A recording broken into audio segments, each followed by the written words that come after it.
Okay, well, thank you so much. We're very happy to be here. We wish we could be there with you in Tokyo. We are missing travel this time of year, those of us that do that. So again, we will be going through a presentation that should take about 60 minutes or so, and then we'll leave plenty of time for questions at the end. We do have some questions that you've already, some of you have already submitted, and we'll probably start the Q&A section with those. But we've been introduced, and we will begin our presentation now.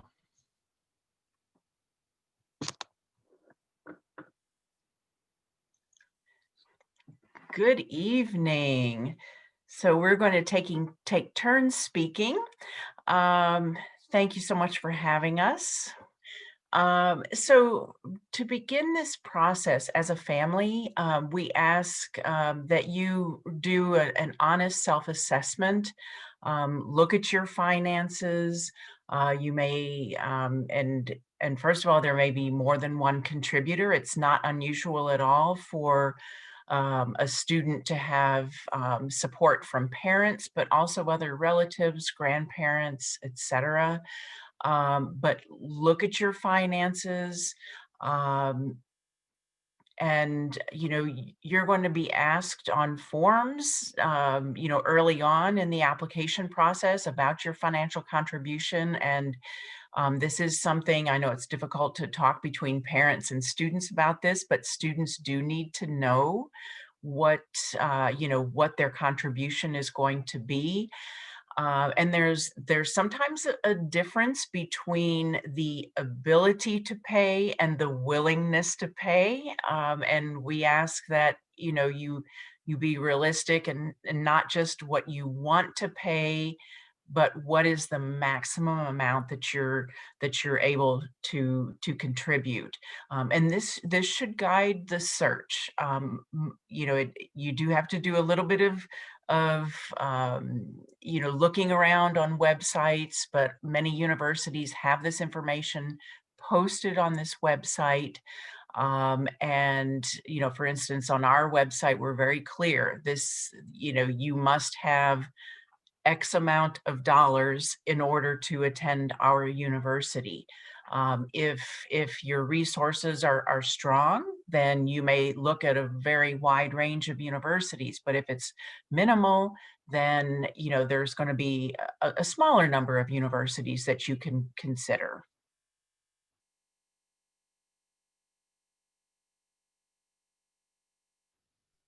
Okay, so to talk a little bit about policies and what some of these words that we're going to be using mean, it's important to sort of remember that what you're doing when you're applying for financial aid is you're asking the school, the institution, to invest in you, right?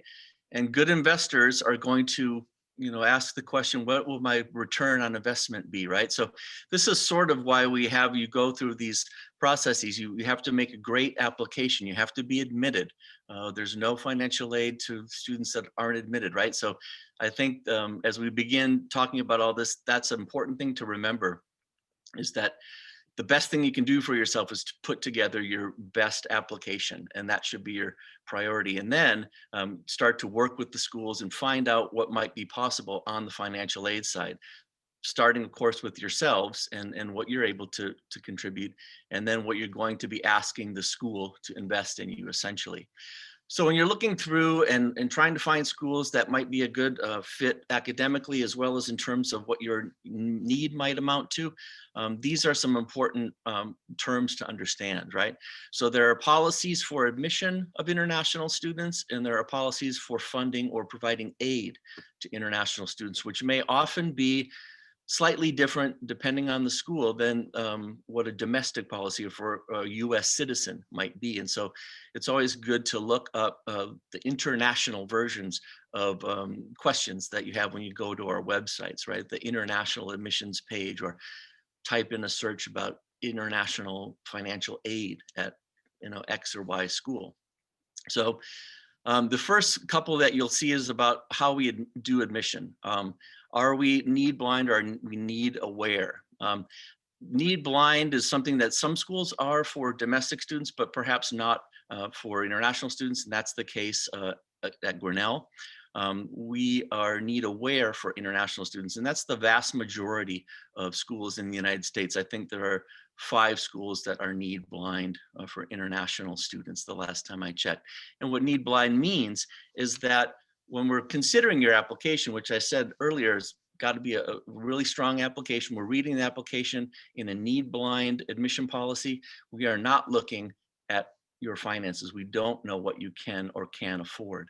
We're only looking at the qualities that you bring as a student, your grades, your test scores, your talents, and those kinds of things. And we'll admit you based only on those criteria. In a need aware environment, we are looking at all of those things. Of course, we need to answer the question, can you do the work at our school? But then we'll also need to ask the question, can we make it affordable for you if we admit you, based on our packaging policy, our aid policy? So need aware means we're looking at everything, as well as your EFC that Karen talked about, your estimated family contribution, so that we can figure out within our budget if admitting you would make sense, and that we'd be able to meet your needs so that you can afford to come. It doesn't help us to admit you and not be able and not give you what you need to come. And that's the case for many schools. So once we've made that decision to admit you, what's our packaging policy? That's the second section there on aid. Does the school meet full need, and how do they define that? They'll get sources. Usually you'll hear about those, and Karen's going to talk about the types of aid that we offer to meet the full need. But usually full need is 100%, and you need to ask or read the fine print about 100% of what? Is it 100% of the comprehensive fee, which is going to be a larger number, but it's going to be inclusive of living expenses and perhaps books or allowances for travel and other things like that? Or is it tuition only? So that's an important distinction to make and to look for as you're reading schools' need or packaging policies. Other schools may meet partial need. They may have it defined as a percentage, or they may do it on an ad hoc basis. And so you need to ask about that, and you might ask questions about average aid awards and other things like that that might give you some clues as to what you would likely receive from a school that would meet partial needs. So that's, again, a question you maybe want to ask each individual school.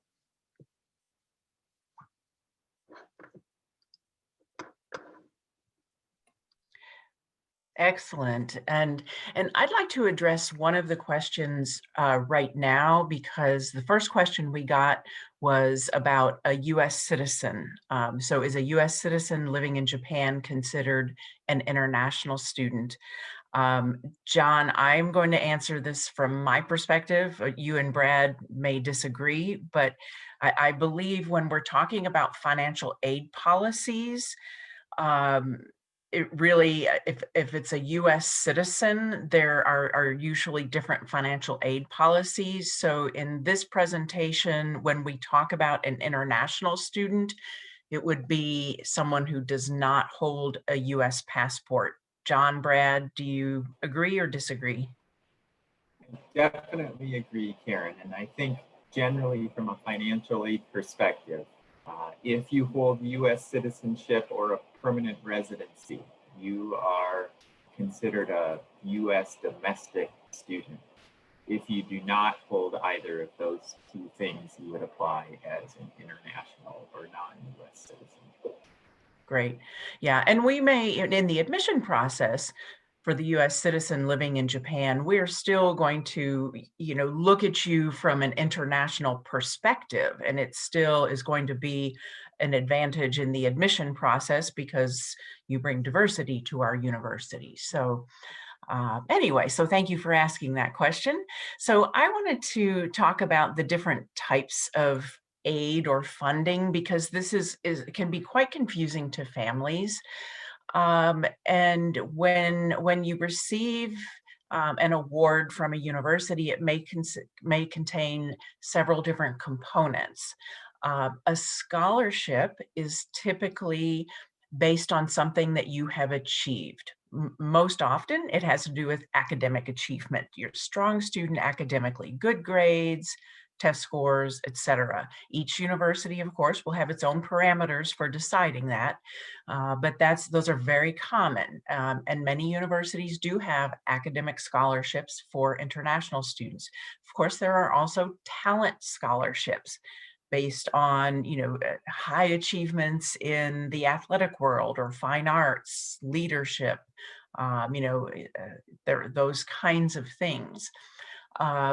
Then we talk about financial aid, which is typically based on need. And that's kind of what this presentation is about. And so Brad is going to talk about different forms that you'll fill out to apply for financial aid. But your financial aid award could contain several components. You might get scholarships first, and then if you have a need beyond the amount of that scholarship, we might give you a grant, which does not have to be paid back, and that's most common.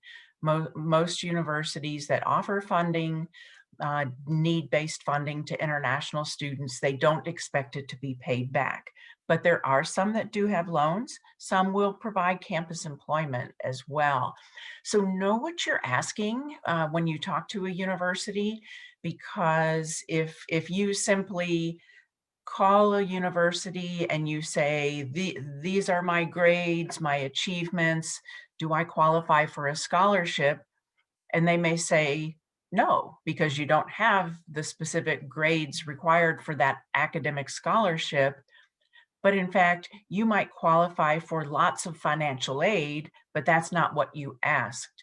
And so I think a better way to phrase your questions is, can I qualify for any kind of funding, whether it's based on academics, need, etc. But so just know that the terminology, and I would always ask questions in a very broad way. And John mentioned tuition a minute ago. Tuition refers specifically to the cost of going to classes. Tuition does not cover your living expenses, okay?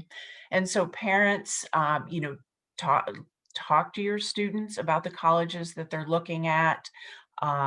With this session, I think you're going to be familiar with different forms. I know your students are in different years of school, but if they still have another year or more of school left, now is the time to be talking about your estimated family contribution, what you believe the maximum amount is that you can pay. You may want to meet with an accountant to discuss some of this, go over your tax returns, and just have a good system of keeping notes so you can remember what different universities do or do not offer. Certainly if you have if your student has a school counselor, it's great to meet with that person. Just keep aware of deadlines, plot them on a calendar, reach out to us. If you have questions, we are real human beings. We want to talk to you. People like John, Brad, and I, we're here because we're interested in getting to know you and helping you. And one final point, when we're talking about these forms and the calculations of what you can afford to pay, sometimes the forms show that you might be able to pay more than you think you can pay. That is a reality. And so just be prepared for that.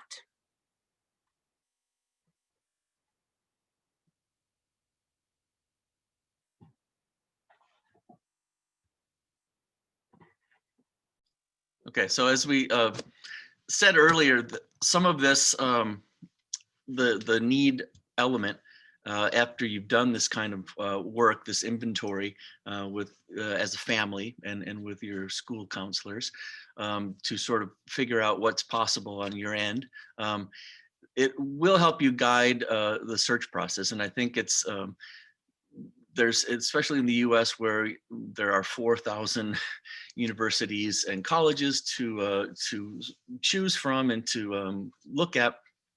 all different types, and they'll have different types of financial aid policies. Public universities are often in bigger cities. They're flagship research universities, 30, 40,000 students. They may have a lower price tag than a private college, for example, which might be more of a comprehensive fee, as we said earlier, inclusive of all of the basic costs of living, as well as tuition, classes, room and board, meals, that kind of thing. And so what you want to do in the second point there is look at the sticker price, but then think about what the out-of-pocket costs would end up being, right? We're going to show a little bit about how we determine need. There's a simple calculation, and as Brad goes through the CSS profile, we'll talk about how you show that. But when we get back to the end of the presentation, comparing awards and looking at awards that you might receive, that's a very important thing to do, is to remember that there's different costs of living considerations to take into account, because many of these private colleges are in smaller towns, sometimes in rural areas like Grinnell, for example. We have a lower cost of living, and we're building in all of the costs of living into our fee. Whereas if you might be at a larger university in a city, you might not be guaranteed housing. You might have to undergo expenses for housing, for grocery shopping, for transportation, things like that. So getting a sense of those extra costs, what's covered, what isn't, is important. The cost to apply through the CSS profile, that costs $16 a submission, I believe. After you have done your initial submission for $25, that will add up. Application fees, this is something, again, that if money is a concern, looking at schools that have lower application fees, or at least understanding that the schools that you want to apply to may cost $50 to $100. My son is applying to colleges this year, so I'm with you, parents, and I feel for you. We just did a spreadsheet where we typed in all of the application fees, and it added up pretty quickly.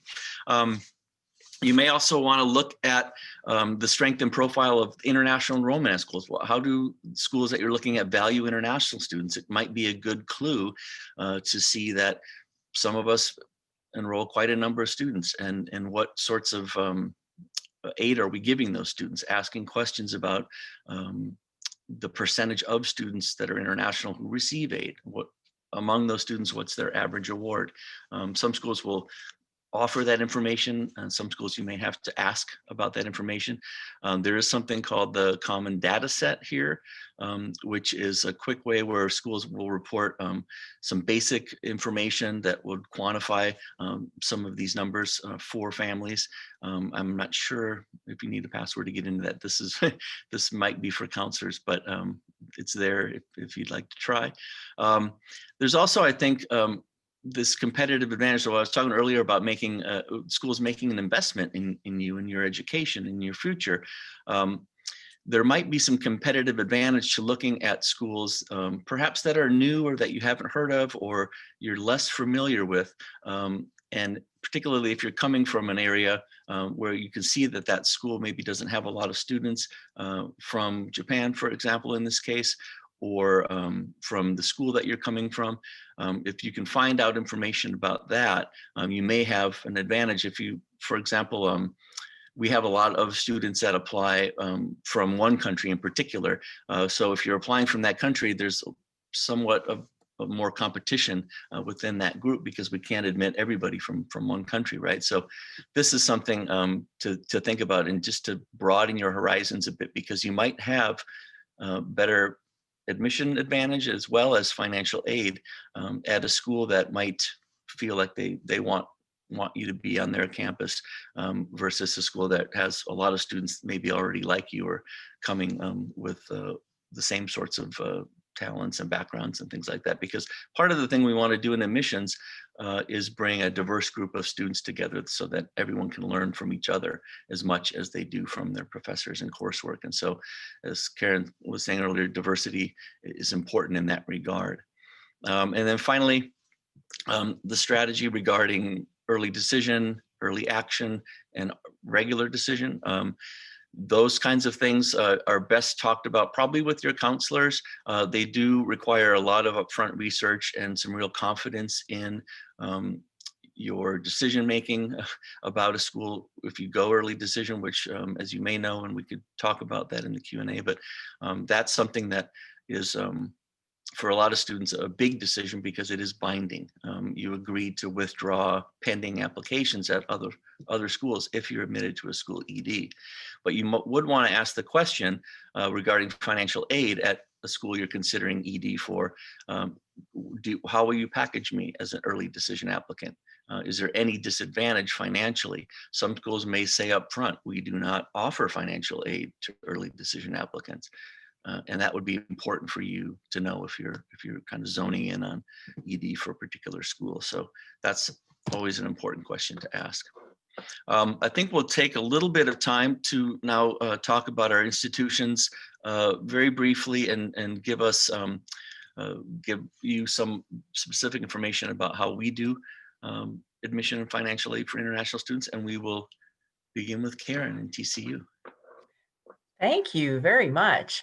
So TCU is kind of in a unique category. We are a private university.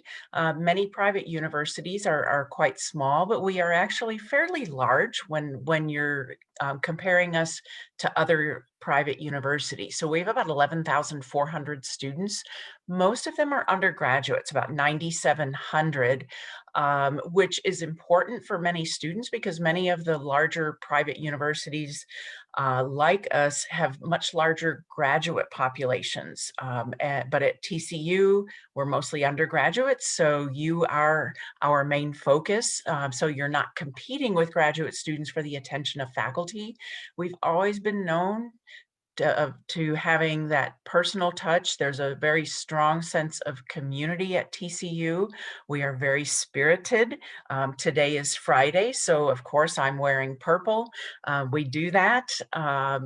It's a very upbeat, energetic campus. So we have the resources that you're going to find at a large public university in many cases, resources, programs, access, wide range of choices. And yet we have the intimacy that you're going to find at a smaller college. Our average class size is about 27. The student to faculty ratio is about 13:1. We are located in a large metropolitan area. It's the Dallas-Fort Worth area. You can fly direct from Tokyo, so it's easy to get to. But there are two cities, Dallas and Fort Worth. We're in Fort Worth, which is the smaller of the two cities. So it's very easy to get around. You're just about 10 minutes from any of the main attractions if you decide you want to go off campus at any point. We're in a very nice residential neighborhood. We have about over 130 areas of study. The School of Business is the best known. We're also quite strong in the STEM areas, but again, all kinds of areas. For this school year, if you're applying for 2021, we are SAT, ACT optional, and in the future, we may be, but we have not yet made that decision. We will need some sort of English testing though. We get many questions about our middle name. What is the Christian in TCU, Texas Christian University? We were founded by a religious denomination back in the 1800s, but now it's quite open. There are no Christian activities required. All right, and so for financial aid, our policies, we are, as John discussed earlier, we are need aware. So we do consider your finances when applying. And one of the families in the Q&A, a family asked, what is the threshold for TCU? $21,000 is our threshold. If you don't have at least $21,000 per year in financial support, then it's not going to be realistic to apply to TCU. So our total cost of attendance is about $72,000 a year, and we offer up to about $51,500 per year. So that, of course, that is competitive to get that amount, but it is possible. And we usually offer a combination of academic scholarships as well as need-based aid. And around 2/3 of our students, international students, are going to receive some funding. And for us, actually, we offer typically more gift aid, meaning grants or scholarships that don't have to be paid back. The packages are often a little bit higher even for international students than US citizens. Our goal is to try to enroll more international students, but this is very personal for us. You know, the financial aid awarding at TCU actually goes through my office. We know you, we've been working with you, or we hope to get to know you if you or your students apply to TCU. So talk to us. And I'll talk a little more about individual cases later. Okay, thanks, Karen. So I'll tell you a little bit about Grinnell. As you can see, we have a lovely campus here. It doesn't always look like this, but you'll see from our numbers that we are a small school in a small town. We like that. We feel like that's the way to deliver the liberal arts and sciences, which is what we specialize in. We have students that are coming from all over the world and all over the US. So all 50 states are represented. 20% of our students are international, so we're one of the more international schools in the country in that regard. And Japan is our 5th largest cohort among international students at Grinnell. And so we have students that come from Kaisei, from Shibu, Makuhari, Gakushuin. That's really been a growth area for us in the last 5 years, and we're very pleased about it. We offer lots of traditional majors that you would find at liberal arts colleges. Our top 5 are listed there, and computer science is certainly one of them that international students seem to gravitate towards. We do deliver the computer science program in a liberal arts way, so it's about using technology to solve problems. Economics is very strong as well as our STEM areas. So depending on what you're interested in, we've probably got a way that you can continue to develop that interest and go even all the way to the PhD level. We rank 7th in the country for the per capita production of PhDs. And so for a lot of people, Grinnell isn't the last place that they go to school. If you're watching this presentation on a laptop and you look down, you might well see a Intel inside sticker. That's a good way to remember us. Robert Noyce is credited with co-inventing the microchip and starting Intel, and was the founder and leader there for a long time. So we really have some excellent connections in the tech industries for those of you that might be interested in that. The other thing about Grinnell is that we give students a lot of freedom. There's already a lot of freedom in the liberal arts and sciences schools, but at Grinnell we go a step further and say, we won't require anything of you but taking one class called our first year tutorial, which is done in the first semester of the first year.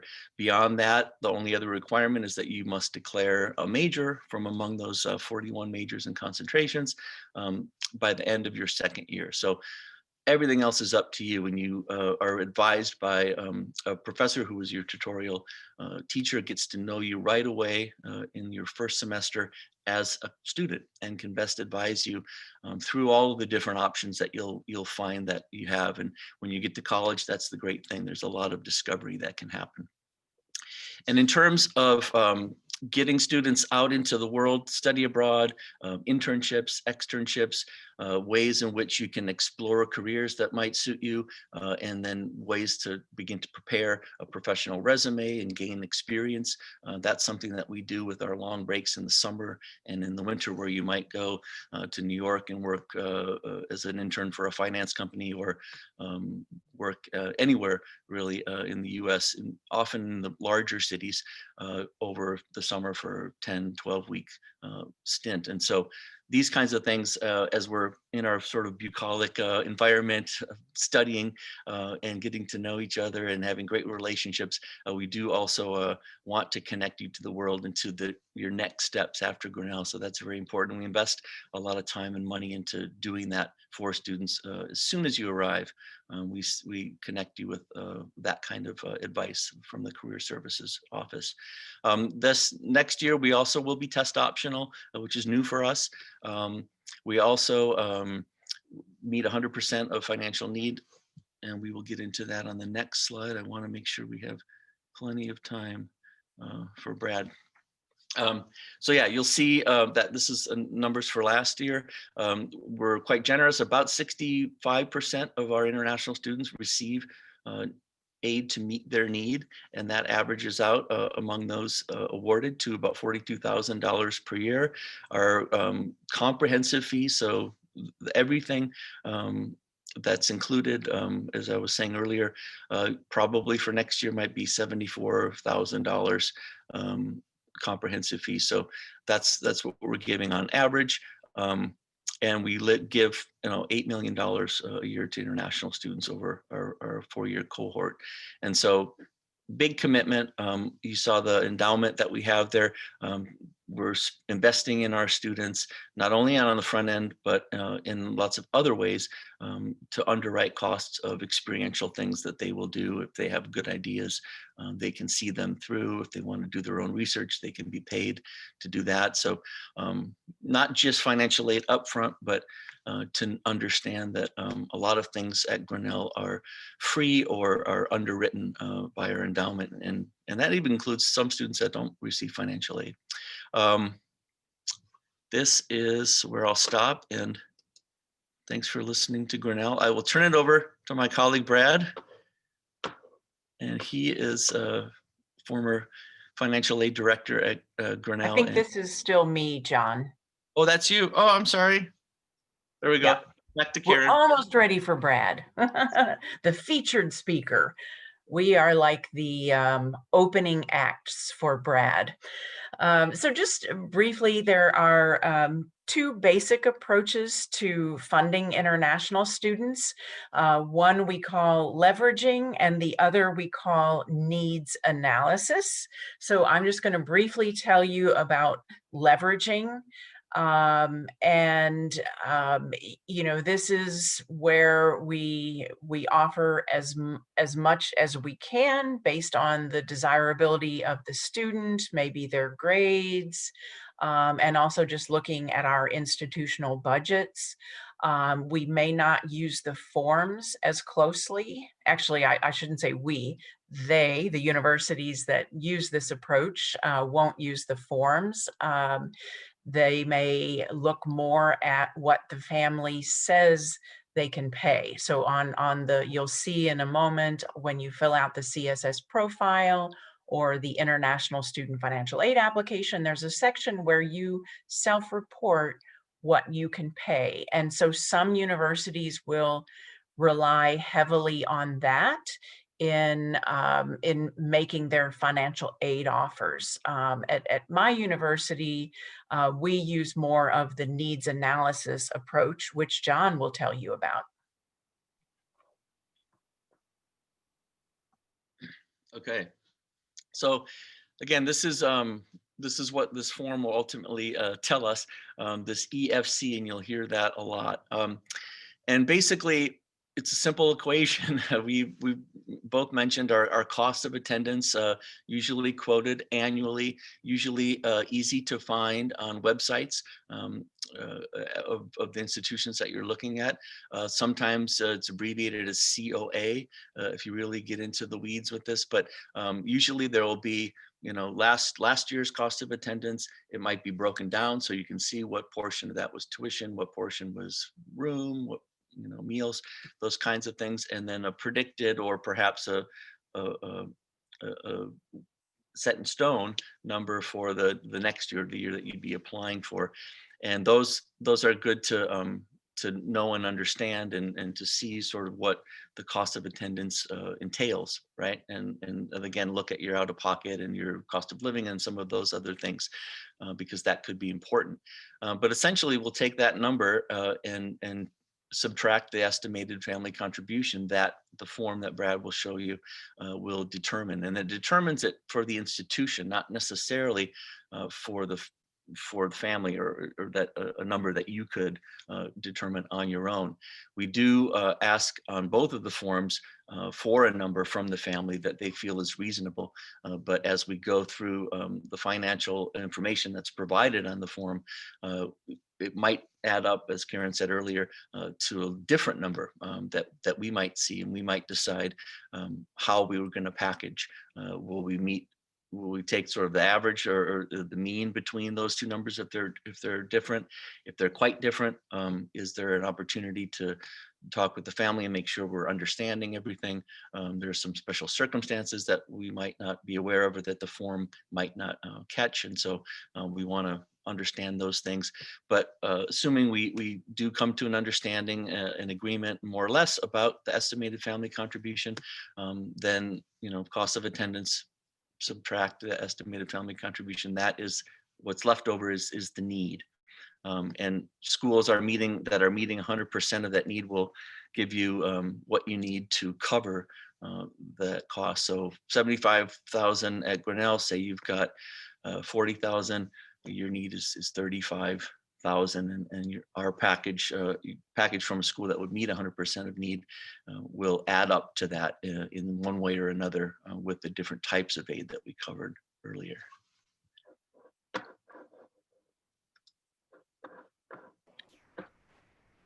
Hello, everybody.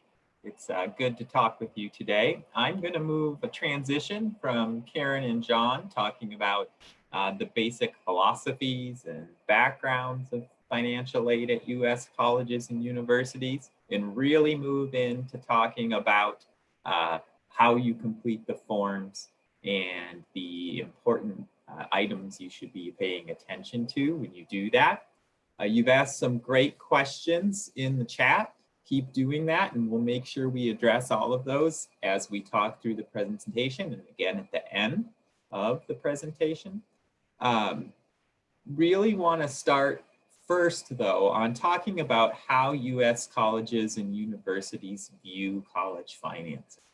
And I think it's safe to say that most schools view college financing as a three-way partnership. That is a partnership between the parent, the student, and the institution. And we really use these application forms to determine your family's ability to pay against another family's ability to pay in a fair and equitable manner. To do that, we're going to look at things like your income.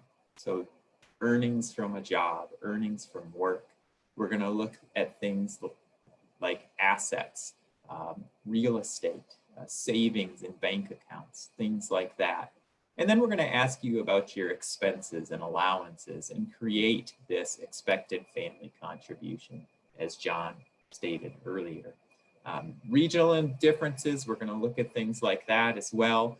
It's really important to know where families are from when we're considering need for financial aid. So those are our basic philosophies. Now let's really get into the nuts and bolts of the application process.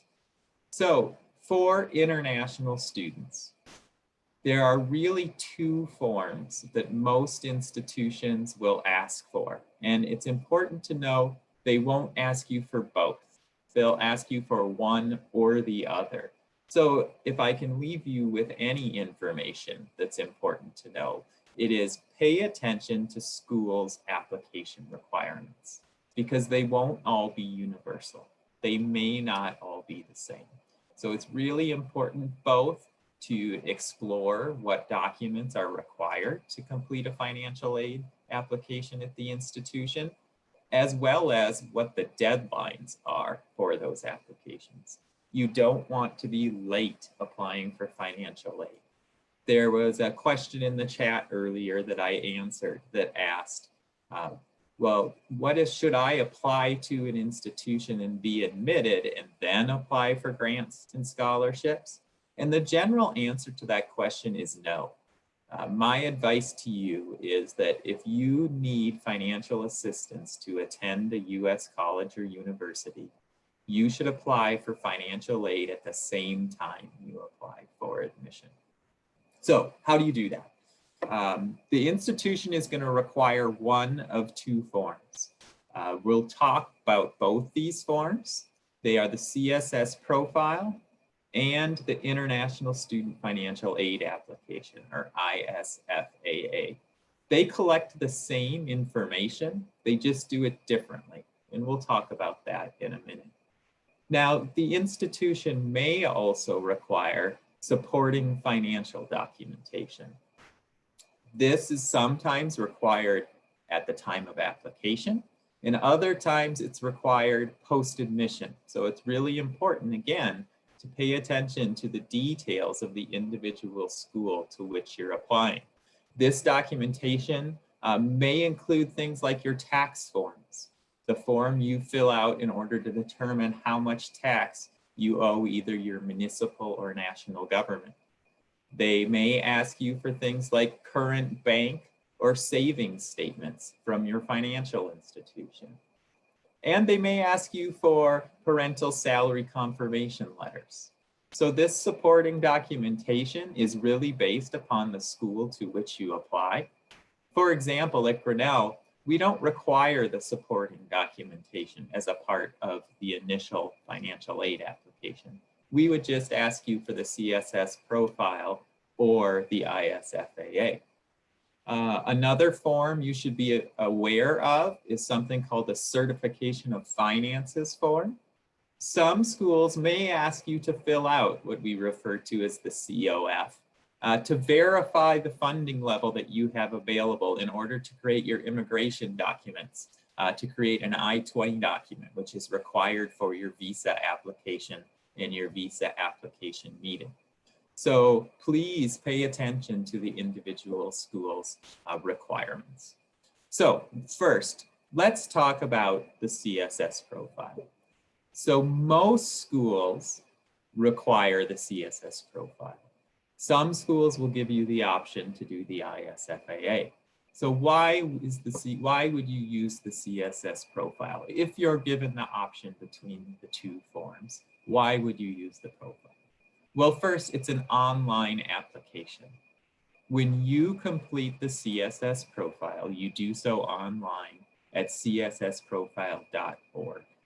You create an account and you can save your progress and come back to it, add schools at a later date to send them your profile, or in fact, make an adjustment to the information that you provided, provided you haven't submitted the profile yet. The profile is dynamic. That means based upon where you're from or your family's individual circumstances, it's only going to ask you the questions that are pertinent to you.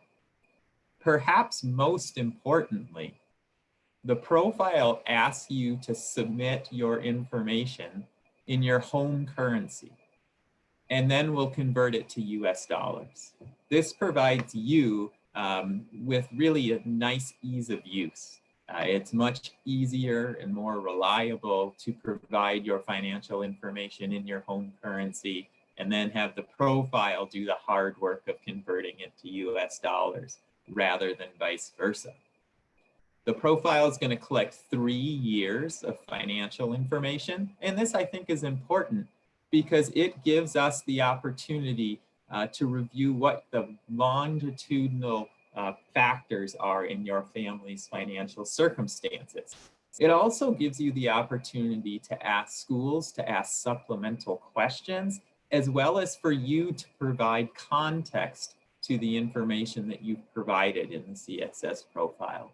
So for example, if you've had a change in job, or maybe you are a self-employed person and your income varies between year to year, the CSS Profile will give you space to let colleges and universities know about those changes. The profile also realizes that not all economies are created equal, and I think this is really important. It will assess your family's income and assets relative to the economy of your country of residence. So, most simply put, the profile recognizes that the costs of living in Japan are different than they are in Nepal, for example, or the United States. And the CSS profile will take those differences into account automatically when it goes through the needs analysis process. Now, one thing you should be aware of is there is a cost for submitting the profile. That cost is $25 for the first submission. And then for each additional school, an additional $16. So it's important to know that there is a cost to that. Now, let's talk about the ISFAA. This is a paper-based application that some schools will accept. It is generally available on their websites and can be downloaded and completed in pen and paper. So whereas the profile allows you to add every college you'd like to submit that form to, and it automatically sends that form out to the colleges that you've added as the recipients of that information. Unfortunately, with the ISFAA, you would have to complete this document and send it out personally to each college to which you are applying. Generally, where the profile relies on 3 years of information, the ISFAA is going to ask you about 1 year. So we don't get that same depth of information. On the positive side, it's free. So this form will eliminate access issues for low-income students. If you are worried about paying the application fee, you could either do one of two things. You could inquire with the institution about a fee waiver for the CSS profile, or if they accept the ISFAA, you could just complete that form instead. Now, with this ISFAA, you as a family are required to convert your income and asset information into US dollars. So that's a big difference as well. We would ask that you do that conversion yourself on this form before you submit it to us. And really, I think the most important thing to remember is not everyone accepts an ISFAA in place of a profile. So please do pay attention to what each individual college or university will accept. There's a question in the chat that I wanted to answer as we get on to this next part of the presentation, and that is, the question is, do we just send the CSS profile to schools, or do we need to complete a FAFSA as well? So you'll notice I didn't talk about FAFSA in this piece of the presentation. For those of you who are not familiar with the FAFSA, that's the federal application for the free application for federal student aid. That is just for US citizens.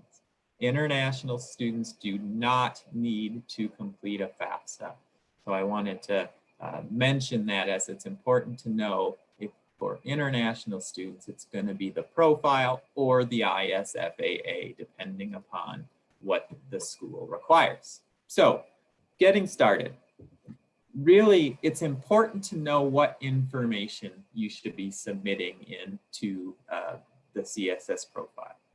For example, for the 2021 year, we would ask a US student to use 2018 tax information. So it's important to know your tax year and how it relates. So I generally encourage families of international students to have their most recent documents ready and available as they go to complete the CSS profile. It's much easier to sit down and have your banking and tax and any other financial documents with you as you sit down to complete that application. That way, you're not going to have to go bouncing back and forth and trying to determine, well, where do I find this information? Oh, I don't have this right now. It's really best practice to gather all of that information up and sit down and try to complete the profile at once. Now, the profile, it's important to note, may be required from both of your biological parents, whether they're married, divorced, or remarried. So this might require 2 profile submissions for some families.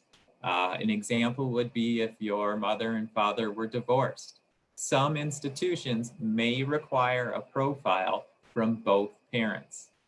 Again, it's important to check with the individual college or university to determine whether they require a profile from what we might refer to as a non-custodial parent, or the parent for whom the student doesn't live with.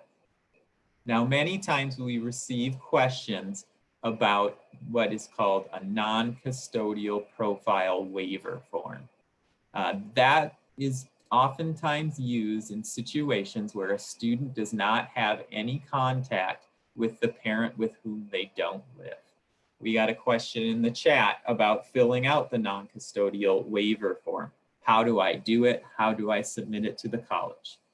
Generally, every college will have their own non-custodial profile waiver form on their website. And it is a case where you most likely will need to complete that form and submit it to each college individually. The college will then make a determination as to whether or not you will receive a waiver or not have to submit that non-custodial profile form. I hope that makes sense. So let's move on. So make sure we leave enough time for questions. So the next thing the profile is going to ask you for is who is in your family. So who should be included in your family grid? And this is really important. The answer is all family members who are dependent upon the parent for income and parent's income, for daily expenses. So this might be a brother, a sister, an aunt or an uncle if the aunt or uncle are dependent upon the parent's income for daily living. Both the profile and the ISFAA use the number of family members as well as the number of students attending college or university to calculate your need for financial aid. So it's important that you provide accurate information here. These are people who are dependent upon your parents' income for their daily living expenses. So now let's really dig in. Two main pieces to the application. The first piece is parent income. So what we're going to want to know in the parent income section is how much your parents earn in US dollars. And remember, the profile will make that conversion for you automatically. The ISFAA will not. So what is income? Well, income includes wages your parents might have earned from work. It also might include something we call self-employment income. This would be income your parents earn through a business that they own, or some sort of consulting piece that consulting work that they might have done. If your parents have a business, it's going to look at your income from those businesses. Likewise, it's going to look at income from investments, dividends, and retirement payments. So each form will ask you for these different sources of income your family has earned. So it's important to have that information in front of you. The second main piece of the application is assets. So you must report the current value of any assets which your family has as of the day your application is completed. We oftentimes get this question, well, what if my assets are different from day to day? You're supposed to provide their value at the time the application is completed. So what do assets include? First are savings that your family has. Second are things like land that you own. If your family owns a rental property or a piece of farmland, we're going to ask you about the value of that land. We'll ask you about equity in your business or your home if you have those things. And likewise, we will ask you if there are any savings available to your family. All right, moving forward. The next section of both the profile or the ISFAA is expenses. And it's important to know that many institutions are going to weigh your family's expenses against all your other commitments and try to determine what's your available income or income available for aid. Now, it's important to be detailed and honest about your expenses because this helps us determine your family's availability of income to help pay for college. Now, the profile is going to ask about these expenses, but it's going to utilize economic principles and allowances like the cost of living and savings allowances for siblings and the country coefficient that we talked about earlier. But we're also going to want to know, what does your individual family spend on things like food and clothing and medical expenses? So each form will ask those questions as well. Finally, I want to take a few minutes to stop and really focus on this section, or what we would call expected support or student resources, depending upon the form you're completing. This is section F of the ISFAA, or the student resources section of the online CSS profile. Some schools are going to weigh what we would calculate through the completion of the profile or the ISFAA of your family's ability to pay against this section of the document. And as John discussed earlier, this gives us a clue into what your families think is a reasonable amount to pay for college. And if we see a difference between your calculated need for financial aid and what section F, or what you're saying in the profile you're available or you think is reasonable to contribute, we might reach out to you and have a conversation about that. This is really a check to make sure that your expectations as family are in alignment with the calculation of the CSS profile. Now, every school does this different. Some schools will pay no attention to section F. Some schools will pay a lot of attention to it. So it's important, as with all of the other sections, that you complete this, this piece of the profile or the ISFAA honestly and with care, because schools will be paying attention. So it's important to know what you think is reasonable for your family. And with that, I think I will touch on one more quick section of the form, and then one other thing, and then we'll move on. So each form gives your family the opportunity to let us know about special circumstances that your family is going through. This might be siblings in private school, a change in employment, medical expenses. This is your opportunity to let the college or university know about your family's individual circumstances.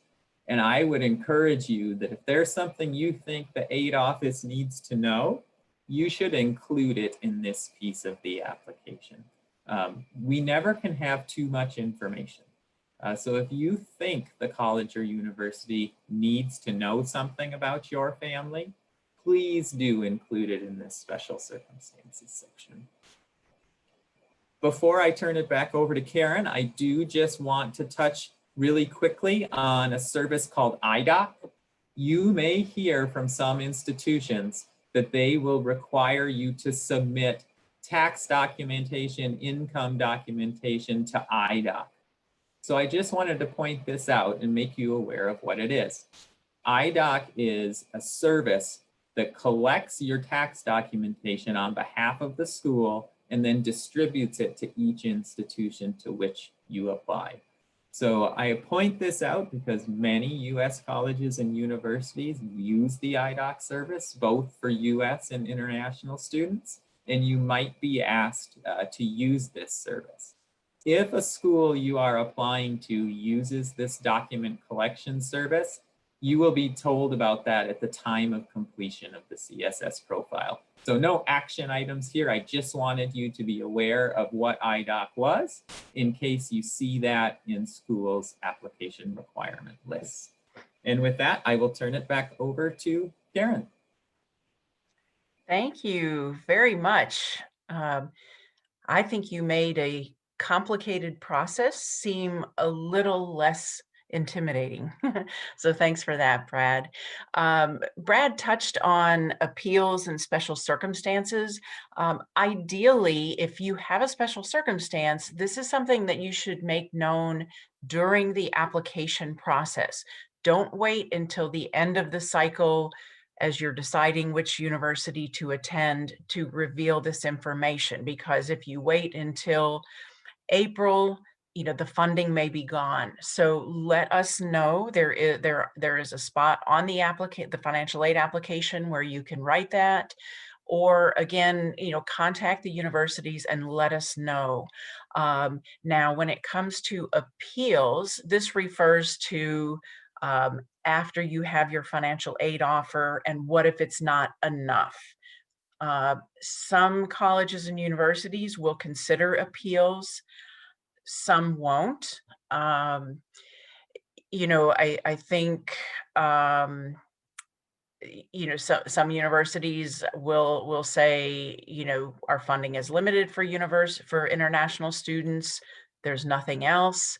Others may look at their current situation and say, well, gosh, we don't have as many deposits as we would like from students in general or international students specifically, so they may be more willing to entertain an appeal. So it really is just different between each university, and you need to reach out to financial aid or admission offices. Sometimes, if there has been a particular change in the family circumstance, loss of job, we may consider that sort of thing. Unusual medical expenses. Again, let us know that as soon as possible. Fluctuations in exchange rates. A lot of times we've already considered that during the awarding process. So, that may not be a condition for appealing. Same thing with a different offer. If you get a better offer from Grinnell and you take John and Brad's financial aid offer to me and say, can you meet this? Generally, that doesn't work, although I can't say that with every university, but for a lot of universities that does not work. Okay, and before we have Q&A, I will talk a little bit about most important questions to ask when you have your award in front of you, or hopefully several awards that you're deciding upon, right? You do want to understand, again, the components of the award. If you've got merit scholarships as part of it, what do those require to continue to receive from year to year, right? Many merit scholarships, for example, may have a Gpa renewal requirement, it's called, where you're expected to meet a certain GPA every semester to continue to receive that portion of your financial aid award as scholarship. And so ask what that GPA is. Often it's not anything that you probably won't get anyway. If you're admitted, the school thinks you can do the work, and that shouldn't be a problem. But things come up, and sometimes your GPA, if you're worried about why that might suffer, if you're taking particularly difficult courses or courses you've never taken before, that might be something to just be aware of. Most awards are going to be renewable for 4 years. But again, you want to ask that question and make sure you understand what happens in each of the subsequent years, because you may know, like with many things, our costs go up every year. Annual tuition increases are very common, between 2 and 6% at universities per year. And so you might ask who's responsible for covering these new tuition hikes? Is there sharing between the institution and the family that's expected or that's offered, right? Normally, you have to apply for financial aid and you get a 4-year award, right?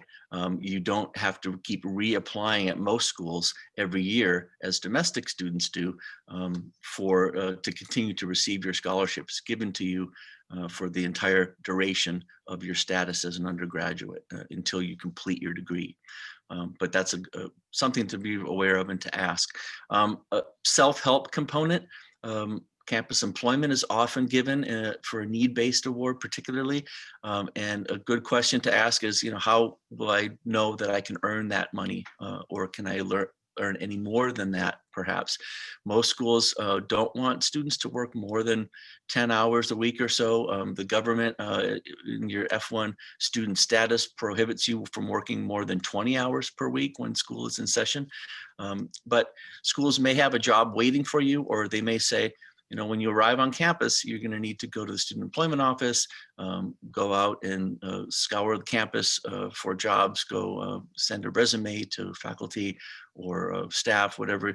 So how much work is involved on your end in securing a job and making sure that you will receive the money that's allotted as campus employment.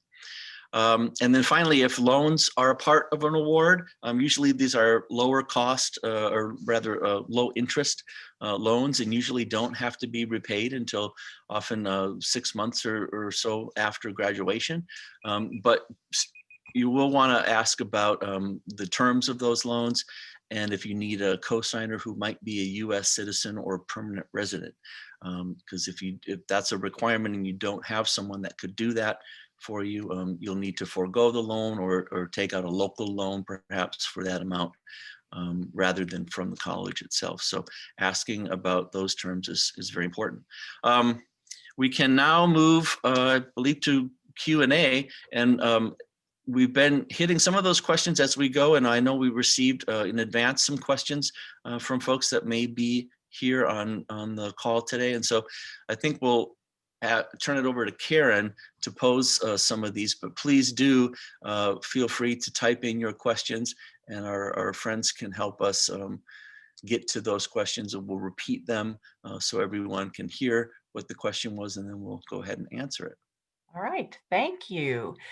And I did want to mention in the chat, I just put a web link to a form, and this form, we would love for you to fill this out if you're interested in getting information from either one of our universities or colleges, Grinnell or TCU. You only have to fill out the one form, and this goes to both of us. So please, I encourage you to click on that link and register so we can send you more information about Grinnell and TCU.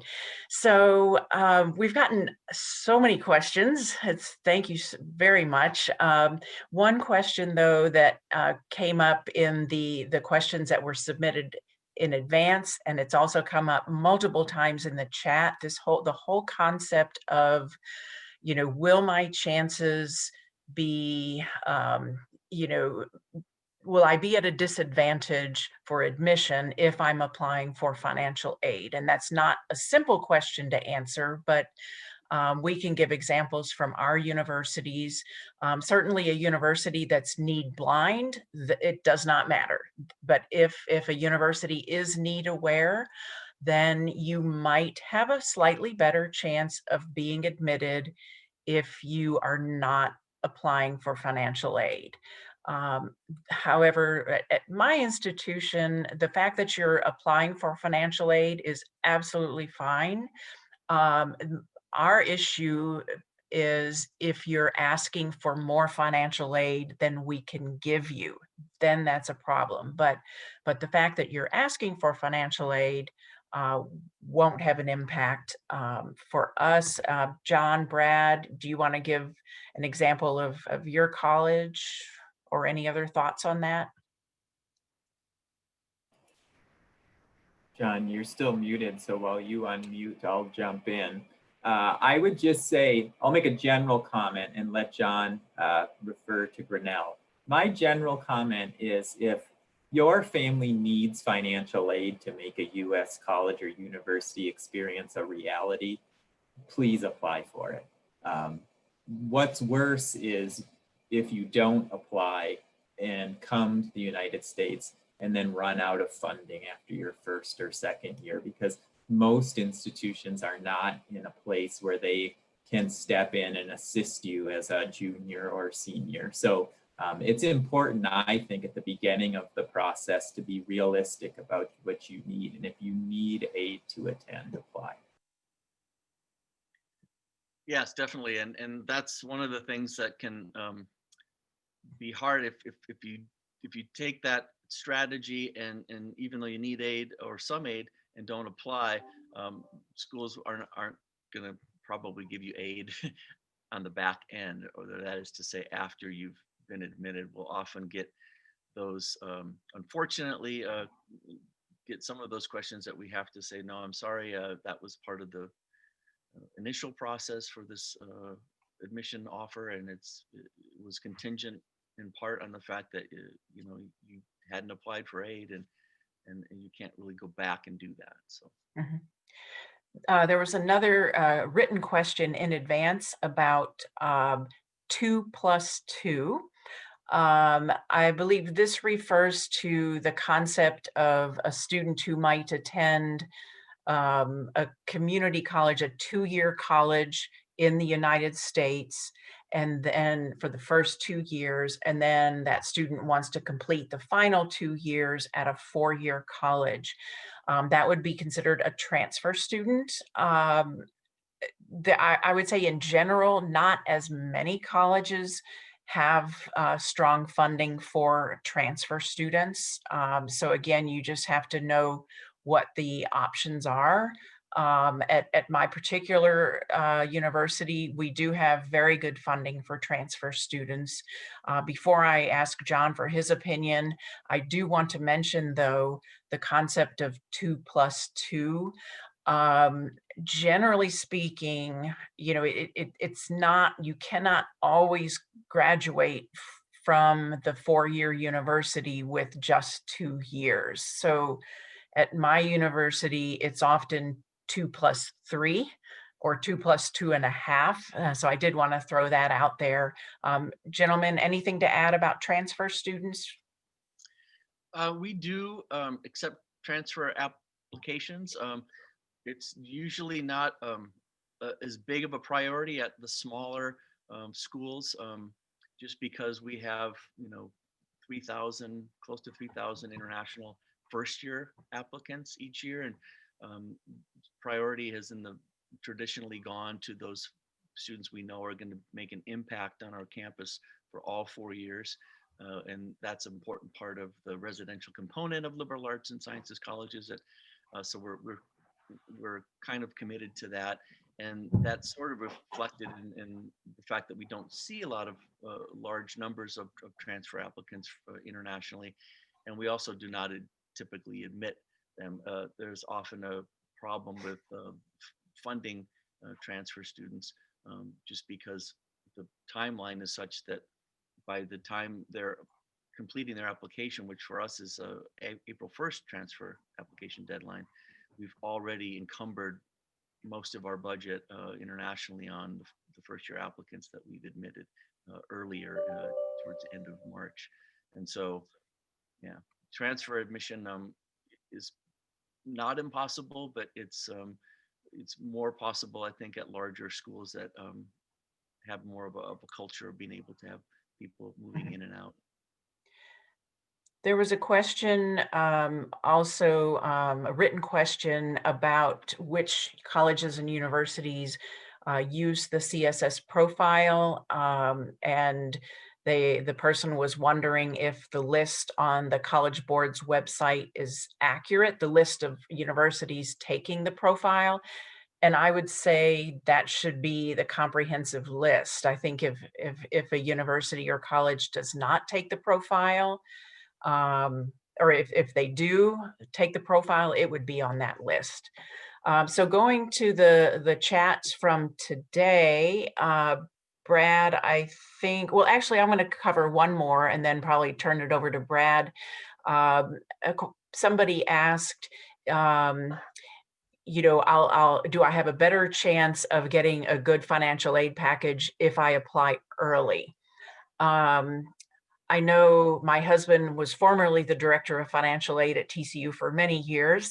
And what he always said was, you're not necessarily going to get a better package if you apply early, but if you apply late, you will not get a good financial aid package. So I think as long as you meet the deadlines, you know, usually you have full consideration.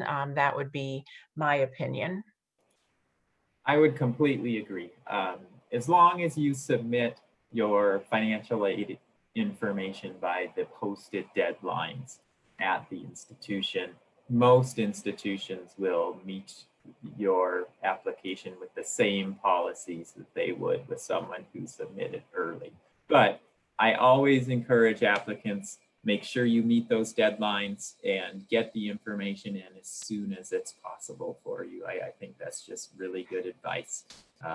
And I think it's probably really good advice to pay attention to each individual place you're applying. One of the intricacies of US financial aid is that we all do it a little differently. So there's not one universal answer that applies to every single college and university. So it's really important to know what the places you're interested in do. And don't hesitate to reach out to the aid office, just like you would an admission counselor. We're happy to answer emails, take phone calls, have appointments. I think it's really important. A few questions have been asked about for completing the ISFAA or the profile, what year do I use? Generally, we use 2 years prior, or what we call prior year. So if you're applying for fall of 21, you would use your equivalent of the 2019 tax year to complete that information. And there's a little bit of confusion about when I mentioned 3 years of information on the profile. And I want to be clear, the profile is still going to focus on that 2019 information, but it will ask you questions about the past and the future. But you generally are going to want to use information that is from 18 months prior to when you're completing the application. So I hope that makes sense. If you're confused about what year you should use, reach out to your financial aid office that you're considering. But generally, we want the most recent year that has been completed for tax return. So 2019 would be for fall 21. There's a question about future family expenses. In this case, the family was saving for tuition and considering buying a home at the same time. And is there a place on the profile or the ISFAA to ask about, or tell us, excuse me, about that sort of future expense? I would say you should use the special circumstances section that we were talking about to let us know about any sort of expense or any sort of circumstance that is not yet reflected in the application, but could affect your family's ability to pay for college. Now, how each college or university uses that information is up to them and based upon their own policies. But if you think we should know something and there's not a place to put that information, please use that special circumstance section to let us know. And I think that is all the open questions. And our colleagues have some announcements. And I'll just say that Karen and I will both have Zoom rooms open following the end of this presentation to talk more informally about our individual institutions. Brad will not be able to join me for Grinnell in the Zoom room, so I'm glad you got your financial aid nitty-gritty questions asked, but I will do my best to answer any questions that you have for the next hour following the presentation. And Karen, I think, is available to do the same. Yes, and I just wanted to remind you that I once again put in the chat the form. It's a link to register for information for both TCU and Grinnell. And then we have also both posted earlier on links to our virtual tours, but please, you know, I would love for you to fill out that form so we can keep in touch with you.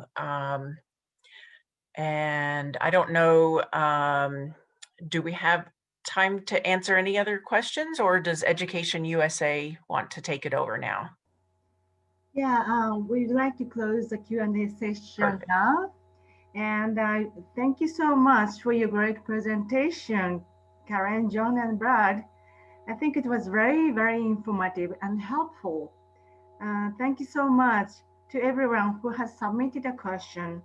I'd like to share my screen to introduce some additional information.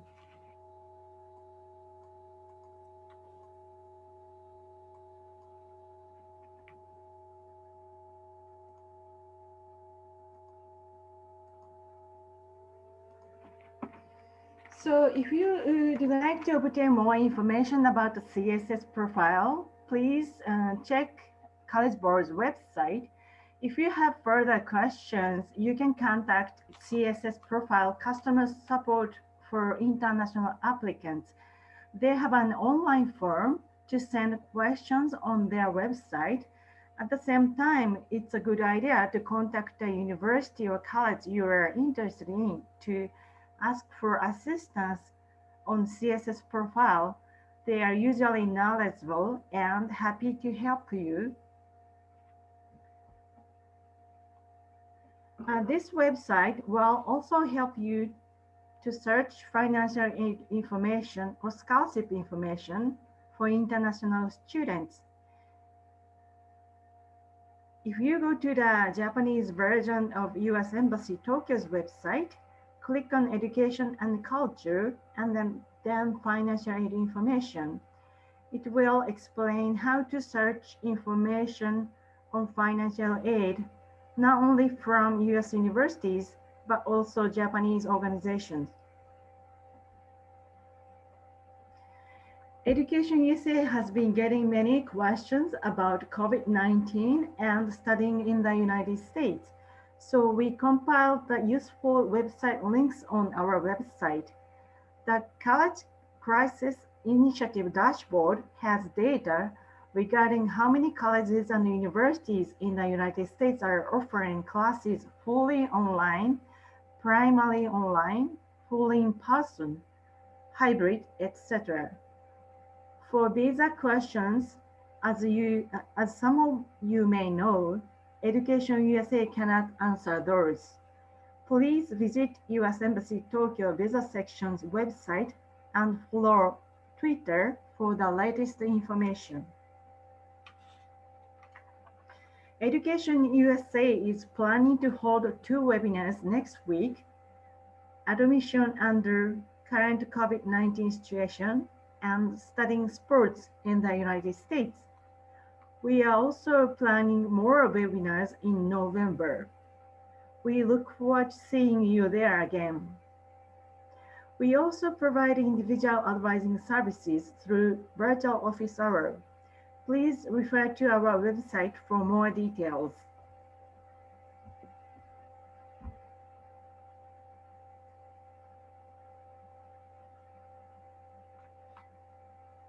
We are about to close the webinar. Right after the webinar is ended, for those who want to ask more questions about Grinnell College and the Texas Christian University, you can enter the Zoom meeting using these meeting IDs and passcode. You should have received these links by email today as well. This is not a part of EducationUSA event, but just an additional opportunity for you to obtain more information. For those who are joining the meetings, please note that it will be up to you to set your camera on or off. Okay, it's almost time to close the webinar. If I hit the end button, everyone's webinar screen will be off. Thank you everyone for joining the EducationUSA webinar. Once again, Brad, John, Karen, thank you for volunteering to speak for us and sharing your expertise and insights with us. Our pleasure. We enjoyed it. Thank you everyone for your time. Have a good night. Goodbye. Bye. See you in the Zoom room.